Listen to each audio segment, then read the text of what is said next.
Hi, welcome to HardReset.Info. Now I'm going to show you how to change the cartridges in your LaserJet Pro M404dn. To do that, firstly you should open the cartridge door. To do that, here on the right side of your printer you have this button. So just press it and you can now open the cartridges door.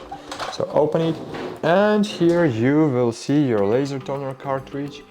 Here you have your laser toner cartridge QR code. And now to take it out, you just should pull it out.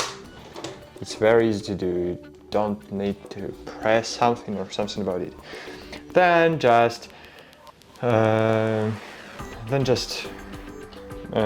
take your new cartridges in your hand, and here, as you can see, we have the rails. We have rails on the left side of the printer and on the right side of the printer.